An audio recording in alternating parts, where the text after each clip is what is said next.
Hi guys, and welcome back to another episode of Building a Nation with Polonia Warszawa, the analysis day. So, usual format, go through the squad, have a look at some stats, then have a look at some comparisons, and then we all get on with our lives. So, thought we'd start today, of course, on Wojciech Fijarczyk, man of the season for me, 18 league goals, 6 assists, comfortably the best player on the squad this season. He has been absolutely incredible, like in every single way. I couldn't believe the impact he has actually had on the team this year. 18 league goals, a goal every other game, and more in fact. 6 assists too, contributed to 24 goals this season, and 7 Man of the Match awards too. I think he's got a real shout, if there is a Player of the Season award, of him winning it, even though he's not got the highest average rating, but those 7 Man of the Match awards is incredible. I really want to see how he ranks up in terms of passes, because this guy made a lot of key passes this season too, and it was sensational. So yeah, that's Fijarczyk.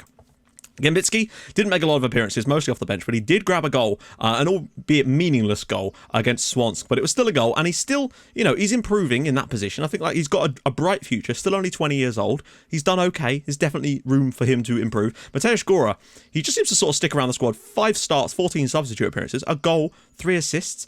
He's not been bad, to be honest. He still does a job for us, but I do feel like we need someone like a Zuba to take in those positions, really, because he's got that longevity for us. Arkadiusz Gorka, I've been a huge fan of this lad this season. He's really stood out to me as the key defensive midfielder. Couple of goals, 6 assists this year. Not too bad. I've been really, really impressed with his workload this year. I think he was a really excellent signing, in all honesty. Przemysław Yamrog, my man. A goal, 4 assists. That's not too bad from a right back, and he is only 17 years old, you got to remember. He is now on £375 a week as he has turned his age up, so that's not too bad. Huge fan of this guy, as you well know.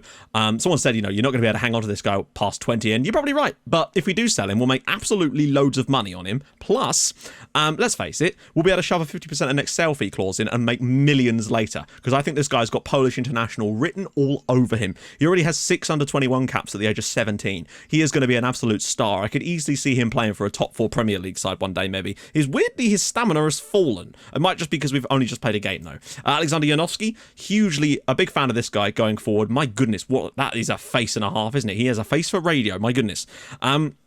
Only 4 starts, 4 assists, 4 appearances off the bench, 1 assist, a yellow card. He's been okay this year. There's a lot more to come from him, though, because he is only 18 years old. I feel like he is still the natural understudy to Zawzikraj. Look at the number of pros he has in his corner. There's a lot to like about this guy, in all honesty. And that's a really nice sign. I think there's a long way to go for him. Still only 18, driven personality. He's going to be driven to succeed. Still got a bit more to come from him, perhaps. But I do think that there might be an opportunity for him to maybe move on at some point. Still, 2 goals, 3 assists this year. You can't really fault him for that. He's been an absolute legend for us. 116 appearances over the course of this save. And frankly, he's put in a shift every single season, but you can see that he is a little bit worse each year, although more goals this season over a larger period of matches. But that season in the second league was absolutely amazing for him. He was unplayable.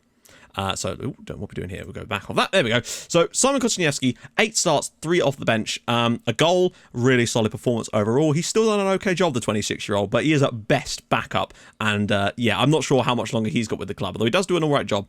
Tomasz Kokoszka. He's an interesting one. He's got a goal, he's got 3 assists. His average rating is fairly low, but I still think there's a lot more to come from him. He's 20 years old now. He's got that 5-star potential still. 3.5 stars in the current team. I think there's a lot more to come, but we do need to keep an eye on this guy in case someone else does come along that's that little bit better, because he does have quite a few weaknesses. Oh, look at that. Apparently, he's operating on a Division 1 level with that star rating in his team, which is a bit concerning. Konefal, love this guy. Came in at the start of the year. I was hoping him to be a sort of backup to Bejalo and Kasalik, just to play in one of those positions, and he has just taken this by storm.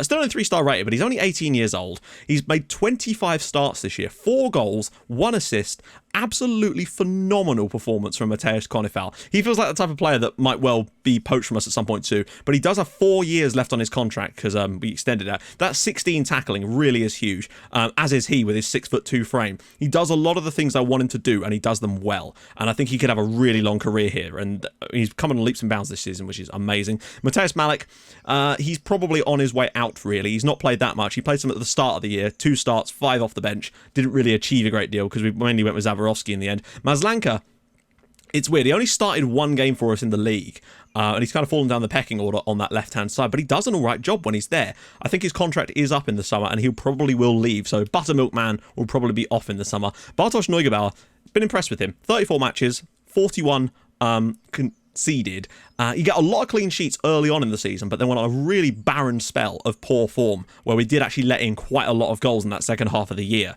It's been a long time since he kept a clean sheet, because it was in fact Tobias that got that clean sheet on the final day, which was our first in absolutely bloody ages, considering how well we were at the start of the season. But that's weird. Patchicap didn't really play a lot, one off the bench. He did get an assist though, which is nice. Jan Peltz, I've been impressed with Peltzy as a backup this season. He's been actually pretty good. Now that his sort of potential has kind of evened out a little bit more, you can see that he's not going to be amazing, but he's only started 4 matches and he's got 4 goals and an assist, 15 substitute appearances. He's mostly been a super sub for Chmiel, but he's pretty good still, Peltzy. I think he does a decent job as a backup player for us behind Slavomir Chmiel, because he's never going to get in front of Chmiel. Not in this team, anyway. Sandovitsky is, of course, only out on loan. Ironically, he's on loan from the team that finished bottom of the league, and he's done all right for us, really. 11 starts, got an assist. He's okay. He's no Yamrog, though. He was always just going to be a fill-in player. Sauchek started 7 games, didn't get any goals or assists, and I think bringing him back was a bit of a mistake, but I think it was a risk worth taking. Before Zaborowski really took that role and made it his own, he was the man. Octavian, 1 start, 4 off the bench.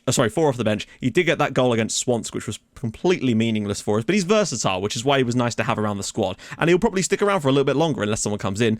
Tobias started 3 matches, conceded 5 goals, got a clean sheet in there, which was the final day of the season. 6'6", he's a tall boy. But yeah, I'm not so sure about him these days. Janusz Zaborowski, super happy with his performances this year.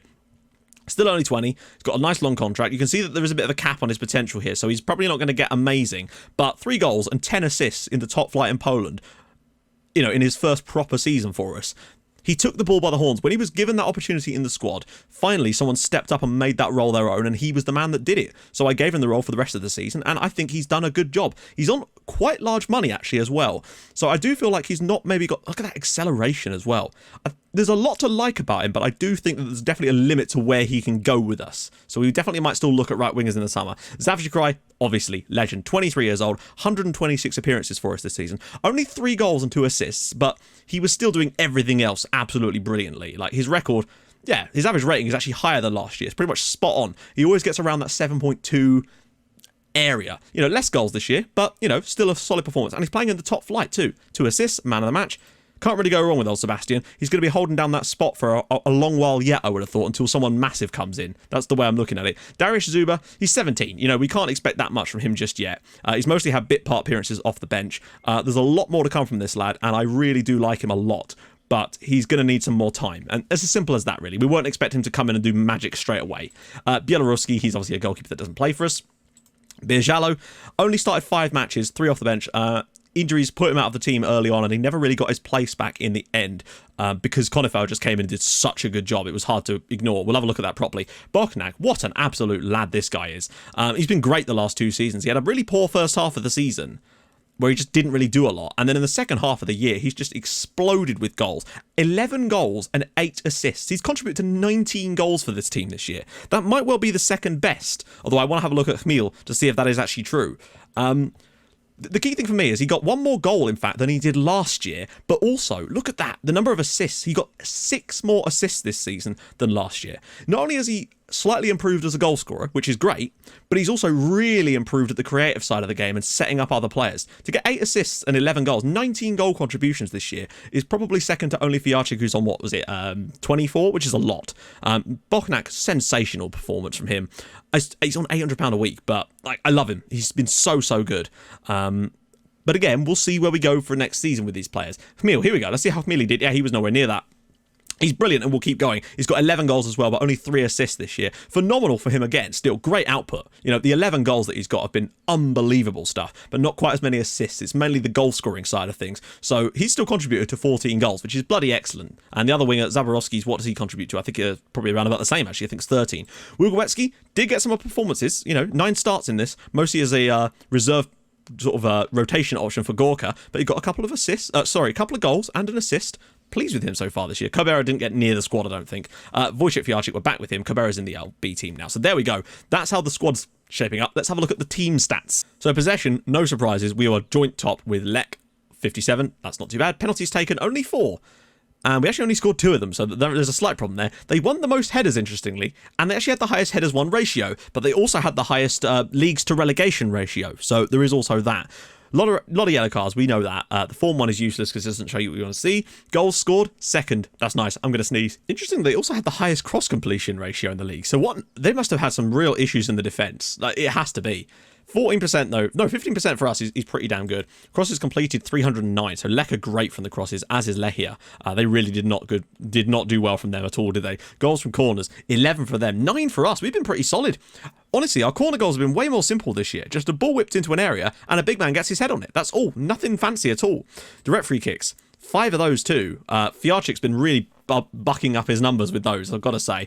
Indirect free kicks, only 3. We always struggle with those. Pass completion, up there. Not quite the best, but it could be in a few seasons. Passes completed overall, though, 15,000. Lovely stuff. Chances created, the most in the league at 91. That says to me that with better finishing ability, or ability to take those chances, we probably could have won this league. And hopefully we can improve that, because you've seen the amount of chances we've taken to score goals lately, and that's an issue. Shots on target ratio, 52%. That is much more like it. That's made a huge difference to us, I think. Shots on target overall, 295. Like, that's a lot. We should be doing better. Conversion ratio, 12%. Could do a bit higher. Fouls against, we're usually towards the bottom. No, actually, sort of... Oh, there we go. Yeah, we are towards the bottom. Dribbles per game, up there with 7. Not bad. Conceded, we weren't great. 7th best defence with 46 goals conceded this year. We did have some poor defensive stretches. Nothing compared to Chojnic Janka with 109 goals conceded. The next best being 67. So, yeah. That's crazy. Lechia with only 25 goals conceded. At one point, them and Legia were on for some massive ones. Conceded from corners, only 2. Not bad. Conceded from direct free kicks, only 1. Indirect free kicks, yeah, 7. I don't know. It's always going to be a problem, unfortunately, with this game. I just can't seem to stop conceding indirect free kicks no matter what we do. Clean sheets, we're sort of around that one. 12 overall. It's okay. It could definitely be better. Fouls made, not so bad. Tackles 1, towards the bottom, but we got a lot of the ball. Tackles 1 ratio, 90%, really nice. Penalties conceded, none. Much more like it. Average attendances, nearly 6k. It's not bad. Not bad at all. Attendance by capacity, 83%. So we're up there, which is that one.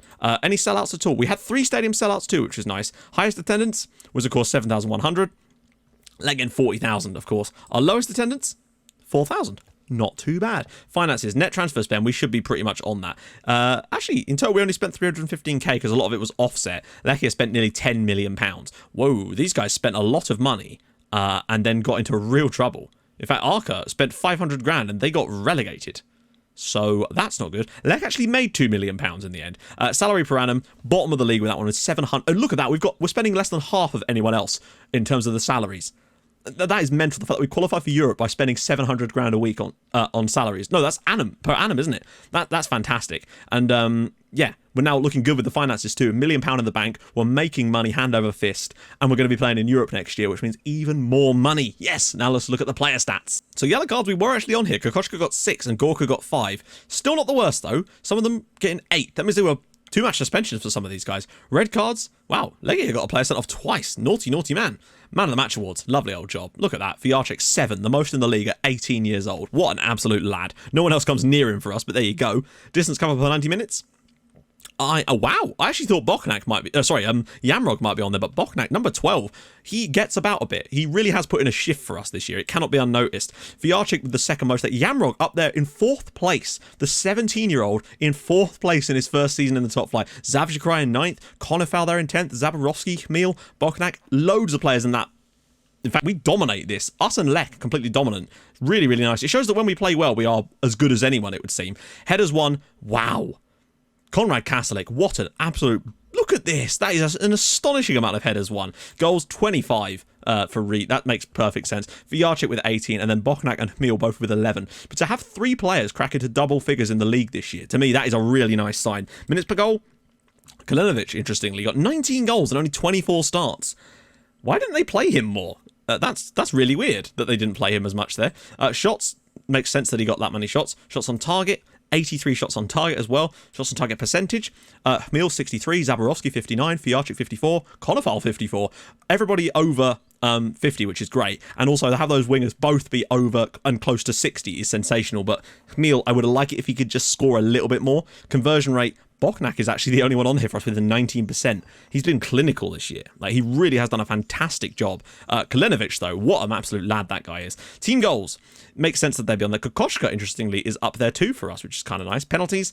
Yeah, Ługowiecki scored 1 out of 1, and Gorka, I think, scored 1 more, which isn't great, because that means he's missed 2 out of 3. Assists. Zaborowski with 10, Bochnak with 8, and there's down there with Gorka and Fiarczyk both with 6 each, both getting on there too. Oh, this is what I'm on about. Look at this. Wojciech Fiarczyk, the most key passes of anybody in the league. 71 key passes. He's actually outpassed our playmaker. To give you an idea of just how good Fiarczyk has been for us this year. That's the thing for me that makes all the difference. To be that good, and Bochnak in there too as Zaborowski, Chmiel nowhere to be seen, but to have the top 4 key pass makers in the league all be ours is phenomenal stuff. 71 is outrageous. Long may that continue. If he puts in that next season, it'll be amazing. Zaborowski's created 19 chances this year. It's actually kind of galling that he doesn't have more assists than he does. To have that many chances. The same with Fiarczyk. 12 chances this season created. Chmiel, 11. Like, he should have more assists too. It's really saying something. Bochnak's created 8 chances and got 8 assists. You can't really go wrong with that. He creates top quality opportunities. Pass completion, Zav should be on there. No, he's not. Interesting. Very interesting, in fact. Best cross completion, Bochnak with 31, Fiarczyk with 30, Gorka with 23. But a lot of these don't take into account the fact that these guys are probably taking them from weird positions. And they don't take that many of them. Dribbles per game, Chmiel is right up there. He's an absolute dribble monster. Love it. Offsides, we don't care about that. Team conceded, nowhere near that one. Tackles per game, Gorka, 3.5. Wow, look at that. 6 tackles per game. This guy is just all out at sea the entire time this season. But it's nice to see Gorka on there with 3.59. Mistakes leading to goals. Konrad Kaslik actually made 3 this year. And to be fair, 2 of those were in the very first game of the season. Konofal also made 2. Not ideal. Kokoschka with 59 there. Zavshko with 46. Yamruk only 40. Not too bad. Key tackles. Sajewicki was 7. Kaslik was 6. Not bad. Key headers. Kaslik was 63. Konofal 54. Interceptions. Konofal 98 and Kaslik 93. Nothing for Gorka there. Headers 1 ratio. No one on there at all, which is weird. That's strange. I figured that we'd have better stats than that, unless they haven't attempted that many headers. I don't know. That's weird. Shots blocked. That makes sense. We haven't got many of those. Conceded overall. Interestingly, 9th, because yeah, he just is, unfortunately. Clean sheets overall, though, he is joint 5th, so that's not too bad. Right, now into the big boy stuff, the actual comparison. Okay, so we'll start with fullbacks. Goalkeepers, again, there's little really to show, because Tobias has basically not played for us, so it makes sense to just talk about the fullbacks first. So, really, Kokoschka's played virtually the entire season this year, but we will have a look at Maslanka, but I don't know how much you can read into it because of how few games he's actually played. The other side, though, Sajewicki has played enough for me to be able to compare him to Yamrog and have a little serious look at that. Patrikat, probably not really, but we'll keep him in there anyway, just in case anything stands out. So, in terms of assists per 90 minutes, firstly, Patrikat the most, but that's fine. Maslanka, again, there's few performances. Sajewicki is slightly higher than Yamrog, but you'll notice, really, for me, that Kokoschka's assists per 90 minutes is so much lower than Maslanka and Patrikat. They've both got 1. Whereas Kokoschka's only got 3 in 36 appearances. He doesn't seem to be particularly great at crossing, to be honest. And maybe not even his crossing, just his ability to meet someone on the end of the cross. I don't really know. We'll have to take a look at this further along. Chance creation, it kind of bears that out as well, in all honesty. Yamrog does love a good creative chance, though. That's what I would say. He's very good at creating chances. 0.35 compared to 0.15 is a massive step up. It just might not be that he's getting the assists on the end of it because Chmiel's not putting them in the back of the bloody net. But again, you can see Kokoschka massively lower on that one too. He really does not have that creative side of the game down particularly well. Assists and chance creation does seem a bit poor from him, which is something we kind of noted last season, I think. But it's not the end of the world, but it does concern me a little bit. Pass completion ratio, you can see Kokoschka is definitely the best passer of the ball of any of our fullbacks by like quite some distance over the likes of Maslanka particularly. So he's definitely good at passing the ball and recycling the possession, but he's not so great at actually finding the chances himself and creating stuff for other people. He's more likely, it would seem, to play it back inside for someone else.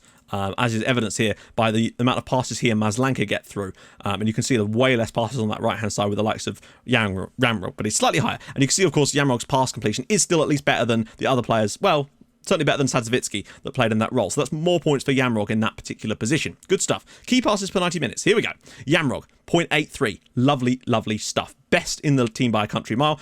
Still, you know, it's 0.09 better than Sajewicki. So it's not massively better, but he's definitely noticeably better. And again, he's winning in that category, which is good to see. You know, he's the first choice. It makes sense that he would be doing the best job there. Maslanka, again, outperforming Kokoschka quite comfortably. Again, from an attacking standpoint, it's that passing, the key passing. This is the thing for Kokoschka. It's quite clear that his ability to find a chance, to create a chance, create a key pass, or get an assist is clearly massively down to what it should be on that side.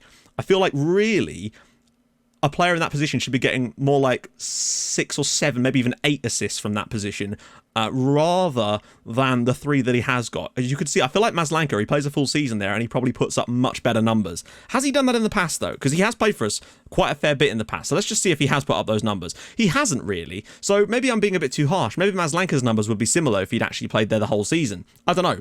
Let's look at dribbles.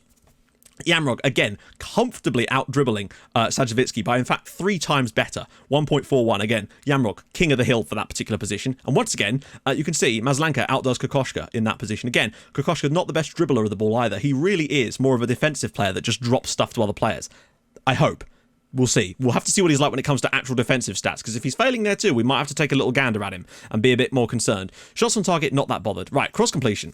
Maslanka, again, massively higher than Kokoschka. 17% compared to 10, but at least 10 is okay. Yamrog is actually lower than the other two, which is strange, because Sajewicki has got 10 crossing, and Yamrog also has 10 crossing. Patrikat has got 8 crossing. So that is an interesting one. Maybe he's just putting a lot more crosses in. But that is definitely worth noting. But here's where things get very, very interesting. Team conceded per 90 minutes. 0.88 for Yamrog. Less than a goal a game is conceded while Yamrog is in the team. Now, obviously, that would have been boosted by that part of the season early on, where he went his first 7 matches playing for the club without us conceding a goal. But still, that says a lot to me about his defensive chops. You can see, though, Kokoschka is definitely a lot better. Well, he's not better than Maslanka, which is, again, interesting, but I don't know whether it's a large enough sample size, but you can see for a fact how much better Yamrog is than both of the other two in that position, particularly Sajewicki. Him playing in that role has really not done us any favours whatsoever. Kokoschka, it's not great. It's sort of middle of the road. It's hard to say. I wish Maslanka had played more like 1,000 minutes. Then we'd sort of have a bit more of a baseline to go for. But we'll see. Tackles 1 ratio. Yamrog, 97%. Much more like it. He's just a dominant player in that position. Not that much better than Sajewicki, but again, it's still more in his favour. But again, Maslanka, 86, Kokoschka, 85. He's not even really doing the defensive duties that well at the moment. And that's kind of interesting too. What about interceptions? Patrikat out top there. Yamrog on 2.77. And again, Kokoschka down towards the bottom, but he is at least outperforming Maslanka in that role, is what I would say. And also is a much better header of the ball than Maslanka. So that definitely does help him winning some aerial stuff. But I don't know. I'm not sure about Tomasz Kokoschka. Let me know what you think about this one, guys. It feels like the type of player that has a lot of hallmarks to be very good and could probably be worth lots of money.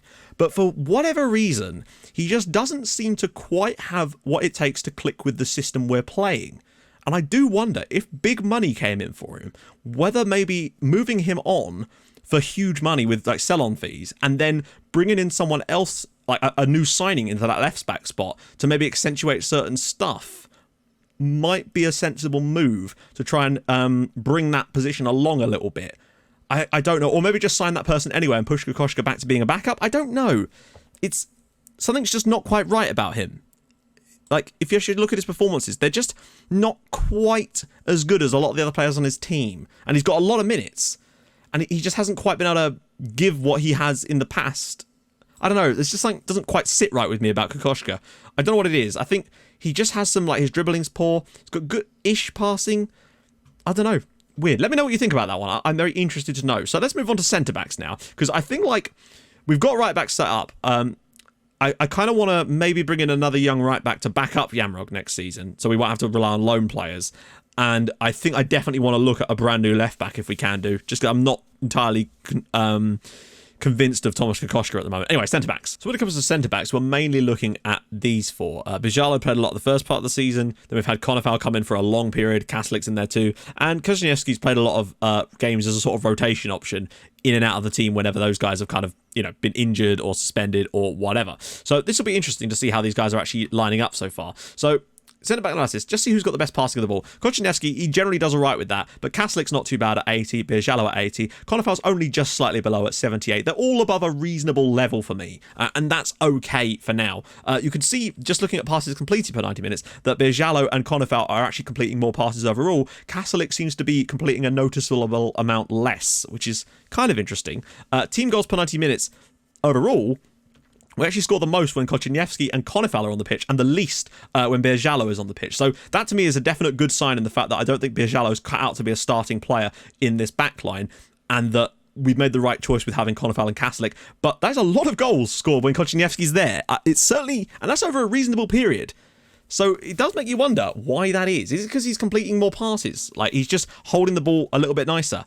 And team conceded per 90 minutes as well. Kochanevski's done the best job there too. Kastelik not too bad. Konefal actually the most, interestingly, but he kind of counterweighs that with some of his other exploits, I'd have to say. That is very concerning.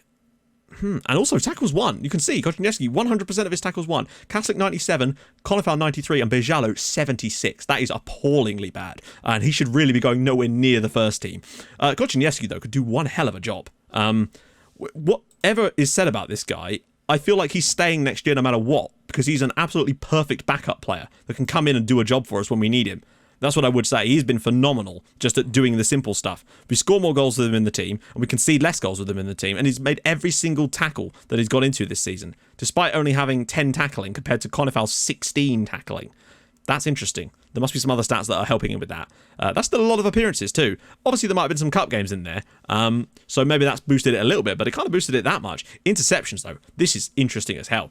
Konefal, 4.07 interceptions per 90 minutes. That is a lot of interceptions. He is excellent at cutting out balls, and I think that really does help us, but I think occasionally when he misses one, it does leave us in a bit more trouble. And this is where I'm really interested. Konefal, 78% of his headers are won. Kastelik 76. Birjallo's right down, but there's Kochanevski 54. That is a real downside to his game. I think Konefal overall is coming out very, very nicely from this, the youngster. Kastelik is still probably showing to me a lot about being the second best. Kochanevski is backing up what I think about him being the perfect backup, and Birjallo should be nowhere near this team, is the kind of conclusion I'm coming to with that, really. He does get about the pitch a little bit more, but he might have played as a defensive midfielder once or twice. 2 man of the match awards for Konefal too, and he has scored goals for us too this season. So, looking at it, I feel like Konefal, definite starter next year. Kastelik is a definite starter unless I can find someone amazing to come in. Kochanevski is definitely a good backup. Birjallo is going nowhere near the team. Might even sell him if we can do.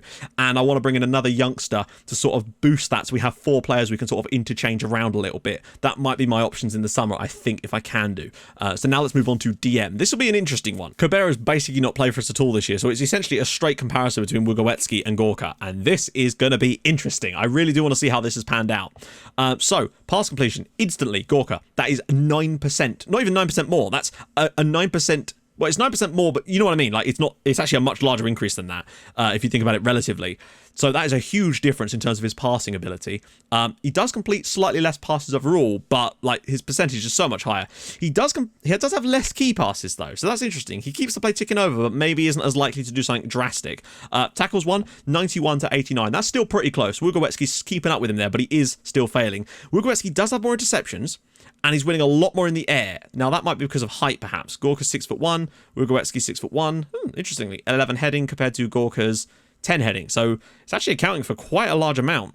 But the key thing for me here is this. Team goals conceded, 90 minutes. Less than a goal a game when Gorka's in the team. Nearly 2 goals a game when Ługołęcki's in the team.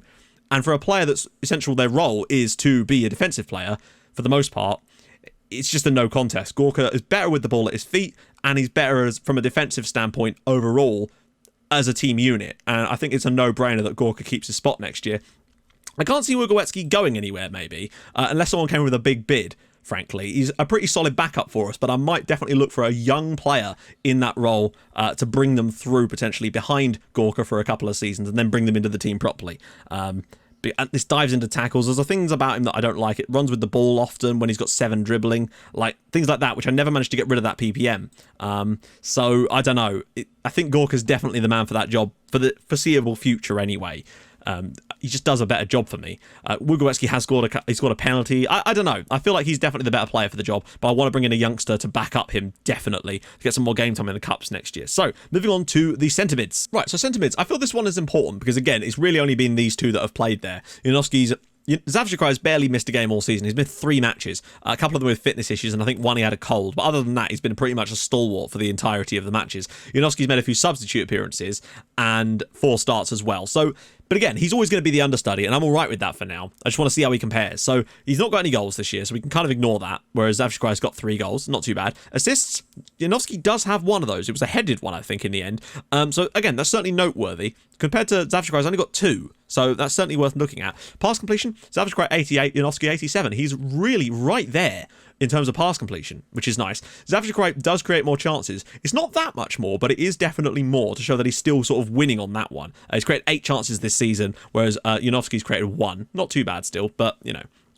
Cross completion, Janowski's 33, but that probably means he's completed 1 cross out of 3, so not too bothered about that. This is very interesting. Passes completed per 90 minutes, 86 for Janowski. The guy really does love a pass. Now, that might be because he's played against worse teams where we've had more possession in those games, and that might have been the issue here. So we can sort of read into that what we will, because then when you look, this is a really telling stat. 2.2 key passes per game for Zavchikrai, 0.75 for Janowski. Janowski seems to be very good at keeping the ball, keeping things ticking over, passing the ball around a lot, but Zavchikrai seems to have that cutting edge in actually creating a pass for a shot that Janowski's yet to really master. So he's got a lot of learning to do, and he is, of course, 5 years his junior, but that to me is the real difference between Zavchikrai and Janowski. He's creating really good passing opportunities, and that's probably why it's leading to this as well. And another key factor here, look at this. Zavchikrai, 94% of his tackles have been won, whereas Janowski's down at 67. Zavchikrai is a real general in that midfield. Not only does he marshal the troops and create key passes, but he's not afraid to put a foot in and absolutely decimate someone if he has to. And I think that's really, really noteworthy in the team. And as you can see, 1.91 more interceptions per game as well. He's got 2.65 in headers won, so he's winning more headers, getting more interceptions, making way more tackles. His headers won overall is just a tiny bit lower, but he's still actually winning more headers, so it's not noticeably bad there. We concede more goals when Janowski's in the team. Zavchikrai is just all round a much better player than him at the moment, but in fact, I might just, while we're here actually, do a quick comparison between Janowski and Zavchikrai, because I just want to see where they kind of overlap at the moment. So you can see Zavchikrai is much, much faster than Janowski. He's got better vision, and he's much better at the attacking side of the game, where Janowski's benefit is the mentals, the technicals, and the aerials. So is there any real standout one? So he's much, much braver than Zavchikrai, and he's much more determined. He's got better flair and leadership. And in terms of, he's got better balance, jumping reach, natural fitness, but those are kind of negligible. Zavchikrai's got that acceleration and pace, which definitely gets him out of trouble. But most importantly, Zavchikrai's got 14 passing compared to 9. That is a massive step up. Janowski's better in the air and has got slightly better technicals on crossing, dribbling, and corners, but it's minimal. His free kicks are a lot better, but that's dead ball stuff. He's better technique, but you can see that what really matters is that 5 passing increase for Zavchikrai, I think, is the key thing here. And that's what sets him apart right now. It doesn't mean he can't get a lot better in the future. He's not wanted by huge clubs. Statistically, Zavchikrai wins every category except the assists per 90 minutes. So there's a lot more to like about Janowski, and he is still 5 years younger, so there's a lot of ways to improve. And his passing has definitely improved. I think his passing when he came in was 7, and it's up to 9, but I don't think it's ever going to be able to be quite as good as someone like Zavchikrai, not at 14 already. So I think that might be his pitfall in some respects. But I still think next season, Zavchikrai starts, Janowski is a backup, and I'm pretty happy with that, to be honest. If there's anyone else that comes in, then sure, but we're not going to be like overly trying to go for that position. So next up is going to be, let's do the attacking midfielders, of course. We want to do those, don't we? Okay, so attacking mids. Octavian probably hasn't played enough, but Zuba and Gora definitely have played enough for me to have a look at them as a comparison. So Zuba mostly played in place of Bochnak. Gora mostly played. They've kind of alternated a bit, so we can still take a look at them properly. So goals per 90 minutes, obviously, it's massively for Yarchik. 19 goals this season is sensational. Gora is by far the lowest. Like, Bochnak's got 11 goals. Actually, no, Zuba's technically the lowest, and he actually has played a decent number of minutes to have not scored a goal. So, yeah, definitely worth looking at that as a potential pitfall in terms of his play. Yarchik, fantastic. Octavian, not too bad either. Bochnak, not too bad. But you can see that the understudies are definitely well off the pace of them. Assists per 90 minutes. Gora, interestingly, comes out on top there. Bochnak, not too bad either. Zuba, again, comes out on the bottom there. Fiarchik, slightly different role. So maybe that's to do with it. Still got a decent number of them, but Bochnak as well, really nicely up there. And again, Zuba, no goals and no assists. Oh no, he has got 2 assists this year, but maybe could have had a bit more. He is still only 17 though, and he's not quite at the level anywhere near of Fiarchik just yet. I think next year could be a breakout season for him. I've still got... we spent a lot of money on Darius Zuba. I'm prepared to give him the time to bring him through into the team, and I think next year could definitely be a time for him, particularly as we've got a lot of extra games, which means, of course, there'll have to be more squad rotation. I'm going to bring in a load of players just to boost the squad next season, because they're going to have to play a lot more. It's as simple as that. Pass completion, interesting. Zuba, 81. Gora, 80. Fiarchik and Bochnak down on 72. So Zuba definitely keeps the passing going nicely. That's what I would say. He's a very good passer of the ball, and that could definitely help us if he gets a bit more confident in other areas. Chances created, Fiarchik, 0.45, no surprises there. But the others are all relatively close. Zuba's in there with Gora and Bochnak, so he's not off the pace by any means in terms of his actual chance creation. He could just do with improving his actual output in the end, his assists and goals. Just need to be a little bit higher for me. It would have been nice to see him get a goal this season, in all honesty. That would have been good. Cross completion isn't really that important. Oh, we're still on CM analysis. God damn it, Matt. Where is it? AM analysis. Let's just see if this changes anything at all. That first stuff is all basically the same. Anyway, passing, right. We already did passing, didn't we? Hey, let's do passes completed per 90 minutes. Bochnak, the most. Octavian, very low. Zuba, not too bad, though. Filling in, getting a decent number of passes. Fiarchik, decent number of passes. Key passes. Right, this is the key thing for me. Fiarchik, 2.67 key passes per game. That is unreal. And this is what the others have got to live up to. Bochnak at 2.12 is actually still freaking fantastic. Zuba at 1.81, though, is not bad. He's definitely better than Octavian and Gora. Definitely better than Gora. So I feel like he's actually probably third choice for me in those positions to sort of bring him in, as you've obviously seen. But he's got a lot of catching up to do to get to the levels of even Bochnak, but certainly to get to the level of Fiarchik, who this year has just come out of nowhere and hit us with that. Headers 1 per 90 minutes. Zuba, that's better. 2.91. He's getting in there. Is he quite a lanky lad? 6 foot tall. So he's fairly good in the air, which could definitely help us. Fiarchik not too bad up there too. Bochnak way down on the headers 1. I assume he's not exactly the tallest player in the world. 5'10". It's not bad. So Zuba definitely going to be good for that. He's got a good aerial presence. So that's nice. Shots on target, Fiarchik 56, Zuba down at 48. Again, I want to see him pushing 50 on that one. The others are all over 50 comfortably that matter anyway, and the Zuba needs to get that into like 55%. I feel like he probably gets a goal. Shots on target per 90 minutes though, he is at least hitting the target a decent amount overall, whereas Gora just isn't. And neither is Bochnak, interestingly, but he does tend to take more long shots. Fiarchik is just the king of that. Another area where Zuba is really good is dribbles per game. 1.2 is vastly better than any of the other guys that kind of matter. And I think that's a nice little addition, because I think we do play on the break quite a bit sometimes. And Zuba's great for that counter-attacking play, because he's got that pace and dribbling ability that just gives us a slightly different option in games at times. And I think that's definitely opened up the pitch. He's kind of like a central version of Hmil at times, and that is kind of really played out by the fact that he covers more ground than anybody else. So he's a very hard-working player. So next season, obviously Wojciech Fiarchik is our starting striker, or shadow striker, so to speak. No doubt there. I'm tempted to keep Bochnak in there because he's actually done a really solid job this year, but I think Zuba might give him a run for his money and definitely is my first choice backup. Gora, I think he's still got more time on his contract, so he'll still be here next year.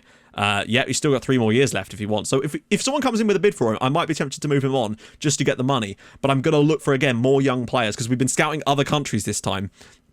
See if we can bring in someone special to sort of build this squad up a little bit and really give us a good youth conveyor belt going. But for now, I just wanted to sort of marvel at Fiarchik's output this year. He's pretty much won every single category. So I don't know where he's come from. From being sort of on the periphery of the squad to getting nothing, to come in and scored 18 goals in the top flight of Polish football in his first ever season.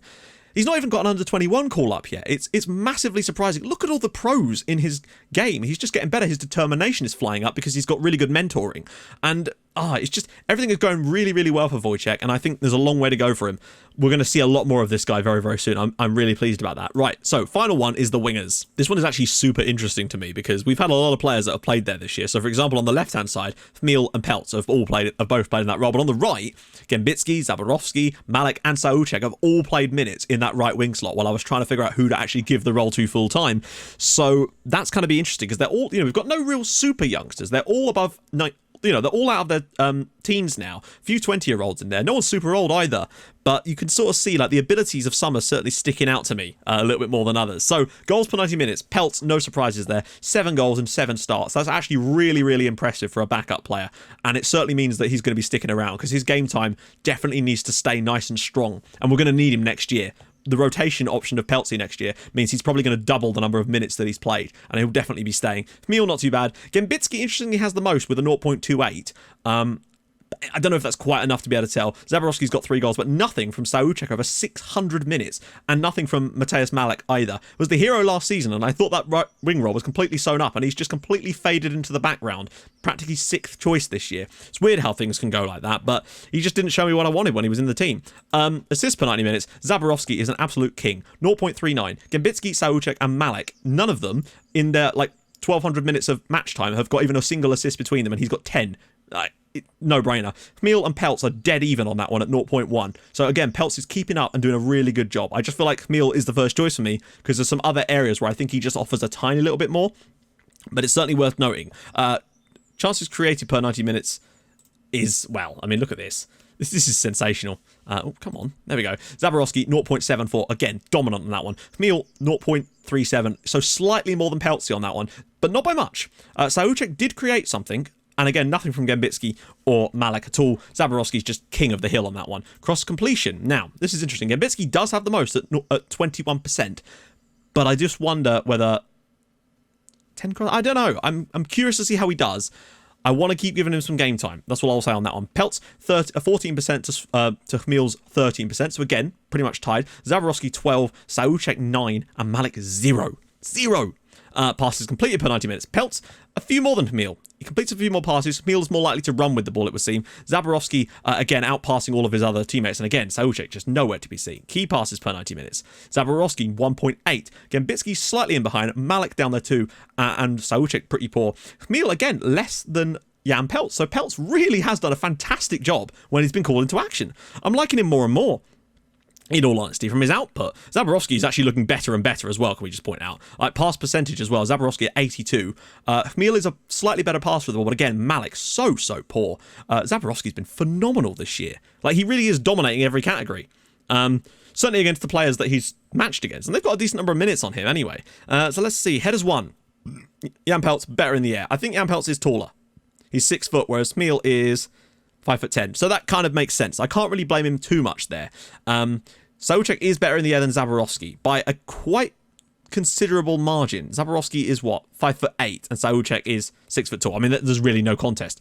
But the fact that he's out jumping Gambitsky, oh no, they're both 5'8". So yeah, it's reasonable there. Shots on target, Hmeel, slightly more than Peltz, but not by much. Zaborowski mostly out shooting most people, but Gambitsky still putting up decent numbers. That's what I would say. He's looking like a good second choice, to be honest, at the moment. Dribbles per game, Hmeel dominant on that one. Peltz just can't dribble to save his life. And that is a real big asset to us, that dribbling ability of Hmeel to bring the ball out with it. And again, Zaborowski is being beaten only by Gambitsky. And also, look at the distances covered. Gambitsky is an absolute workhorse. An average of 13 kilometres a game. That's a lot. I ran 12 kilometres on Sunday. It's fucking far. Let me put it this way. 2 man of the match awards for Peltz. So the conclusion I'm coming to here is that Malik and Sauchek are basically dead, not dead to me, but they're just completely surplus to requirement at the moment. If we can get money for them in the summer, I will be tempted to. Patrick Gambitsky, though, I think he's got a good future here. He's done all right in the games he's played, and I think I should have given him more game time this year. Next year, he'll definitely get more as a backup to Zaborowski. I'm still going to look and see if I can find anyone amazing in that right wing spot, because I'm still a bit concerned about it, but we'll have a look. It's not the end of the world, but I definitely think it's an area that definitely needs to be looked at. As for the left-hand side, Peltz and Hmeel are sensational. I would like a third choice there, though. I feel like we've kind of got nothing if we both of them end up in trouble. So maybe a really youngster, like a 16, 17-year-old to come in and be a left-sided winger for us as a backup to both of them might be something to bring in next year so we can properly rotate. But frankly, whether it's Peltz or Hmeel in the squad, I feel like they'll do a good job. Peltzy's done a really, really good job, actually, and has actually very much impressed me this year, considering the lack of game time. Next year, he'll probably get more like 1,800 minutes, though, I would say, overall. So he's definitely going to stick around, no doubt about it. So that's kind of my conclusions to come to. Right back, I wouldn't mind a young backup. Centre back, if I can find someone amazing, I will. If not, a young backup. Left back, I might actually invest some money into that position because I'm still unsure of Kokoschka. I want a nice young backup keeper as well because Tobias will leave soon. I think he's leaving in the summer, in fact. Same young player to back up the DM. Don't need a lot for the CM spot. Maybe a youngster, again, to back up the backups in that one. Right-hand side, I might go for a first choice kind of player. We'll see. Left-hand side, a young understudy to these guys. In the attacking midfield role, again, unless I find someone amazing, it'll probably be a young understudy. I think this summer, it's going to be mainly about trying to find the really high-quality, cheap young regens to really start building this dynamic up from the ground and let these players develop rather than us signing players on huge wages. I think that's the plan for us going forward. Anyway, that'll do it for the end of the video. Let me try and find something to make the word of the day. Okay, so let me just think about it. God, I'm running out of things to suggest here. Okay, so here we go. I've got some like dissolvable vitamin C tablets on my desk here. So we're going to go with vitamin C. I hope you're all getting some sunshine and getting your vitamin C. So the word of the day is vitamin C. If you've got this far into the video, drop that in the comments. And also let me know what you think about the thoughts that I've come up with during this video. It's going to be interesting. Of course, I won't be able to enact those, but it's just interesting to see other people's takes on stuff because it means that in the future, I might go, I thought this, but someone else thought that. They were probably right. Let's use that information in future. That's how it's helpful to me. And I find that these kind of videos might just help you think of ideas for your own saves and maybe take a look at this. And also, as always, the links to the views that I'm using are in the description. It's a zip file. Drop it into the My Documents, Sports Interactive 2019 Football Manager, and a folder called Views. If it's not there, create it. Dump them in there, and then they should work just fine. So, if you've enjoyed this, drop a like on the video. If you're new to the channel, subscribe. That'd be fantastic. And I will see you guys tomorrow for the transfer special in my transfer Gopnik garbs. Oh, it's going to be fun. I'll see you guys soon. Thanks so much for watching. Bye-bye.